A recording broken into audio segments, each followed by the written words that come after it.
Bonjour! Aujourd'hui, nous sommes à l'école primaire L'Étincelle de Sainte-Marguerite, où des élèves de 5e année et 6e année vont nous présenter plusieurs projets entrepreneuriaux qui leur tiennent à cœur. Donc, je m'appelle Laurie Bégin et aujourd'hui, je vais vous présenter les deux projets de l'école L'Étincelle. Donc, pour commencer, je vais vous présenter Écolocard Jeune Coop. Écolocard Jeune Coop, c'est une petite coopérative qui fabrique des cordes à danser à partir de tubulures d'érablière. Donc, ce qu'on fait, c'est des produits comme ça. Donc, c'est fait à partir de tubulures d'érablière qui ne peuvent plus être utilisés sur une cabane à sucre. Donc, on les réutilise, on les lave pour en faire des cordes à sauter. On a décidé de faire ce projet-là parce qu'avant, on utilisait toujours des petites cordes à sauter comme ceux-là. Puis, une récréation, puis elle était finie. On ne pouvait plus les utiliser parce qu'ils étaient cassés ou trop brisés pour continuer l'utilisation. Donc, notre ancien professeur d'éducation physique a voulu nous faire un projet qui est environnemental puis qui permettrait d'avoir un produit durable. Donc, c'est pour ça que Écolocard Jeune Coop est né.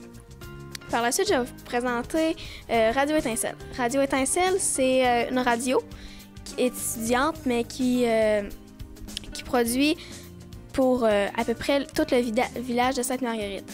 Donc, à l'aide de micro-casques comme celui-ci, avec ça, ici, on fait de la radio, dans le fond, à tous les jours. Puis là, on vient de s'acheter une nouvelle console qui va nous permettre de faire des meilleurs sons.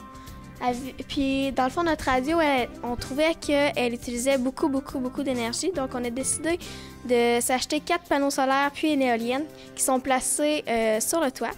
Donc, on les utilise pour alimenter la radio. C'est plus écologique.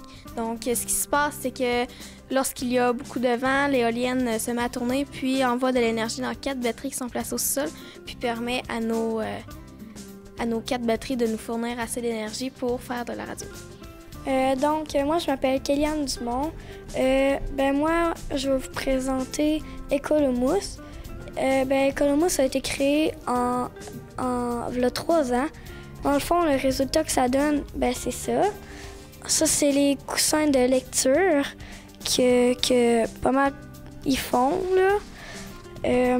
Puis, il y a les gros poufs il a été créé un petit peu plus tard, mais qu'on aime bien ça, là. Bonjour, je m'appelle Joanie Fortier, puis je vais vous parler de la machine à popcorn Pop Santé. Dans le fond, ça s'appelle Pop Santé parce que c'est du maïs soufflé sans sel ni beurre. Dans le fond, nous autres, on aurait comme projet aussi, avec la machine, de faire pousser notre propre maïs dans notre champ de citrouille en arrière de l'école. Dans le fond, la machine, des fois, on se fait du popcorn pour écouter des films dans une mise à jour. Ou c'est ça, là, c'est bien amusant de manger du popcorn en écoutant un film. Bonjour, je m'appelle Roxane Morin. Je vais vous présenter le géocaching, l'activité qu'on fait à l'école. Donc, pour faire du géocaching, il nous faut un GPS, ce qui va nous permettre de trouver des caches. Dans les caches, on a plusieurs choses. Exemple, un petit calepin pour écrire d'autres noms. Ça peut être, c'est pas obligé d'être ton vrai nom, ça peut être n'importe quoi. Aussi, on a plusieurs géobébés. Dans le fond, quand on en fait, on peut promener avec des géobébés. Dans le fond, si moi je veux le kangourou, je vais mettre le tigre à la place. Dans le fond, les caches sont jamais vides. Puis dans le fond, tout le monde dans l'école peut en faire. C'est sûr que les plus jeunes, on les aide. Puis à Noël, exemple, on a fait des petites activités pour qu'ils participent. Oui, moi, je m'appelle Marie-Pierre, je suis en 6e année. Et moi, je vais vous parler du ski qu'on fait ici même à l'école.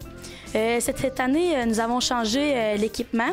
Donc, nous avons un nouvel équipement, dont des skis, des bottes. On a aussi des petits manteaux, des tucs, des cache-cous, puis de nouveaux bâtons. Puis, dans le fond, ça nous a changé comme de avant, parce que avant, c'était des petits souliers puis des vieux skis qui étaient pas beaux. Puis, dans le fond, ici, les élèves, ils pratiquent Ils pratiquent une fois par semaine, le midi ou le soir après l'école. Puis on peut aussi avoir plusieurs compétitions. Ça peut être n'importe où. Le 18 mai dernier, dans le cadre du déjeuner des reconnaissances des grands défis, pour le défi Santé Marie-Vrain, en collaboration avec le Santé Plaisir en Nouvelle-Beauce, École Étincelle à Sainte-Marguerite a gagné un chèque de 1 000 $ pour les 10 sports présentés. On félicite toutes les écoles qui y ont participé. Que ce soit au niveau primaire, secondaire ou collégial, il y a de plus en plus d'enseignants qui initient leurs élèves à la réalisation de projets entrepreneuriaux. Un projet entrepreneurial à l'école, ça peut être par exemple l'organisation de bals définissants, d'une compétition sportive, d'un événement ou d'une activité parascolaire ou même d'une coop étudiante. À travers ces projets, les jeunes développent une panoplie de compétences et de valeurs et développent le goût d'entreprendre leur avenir.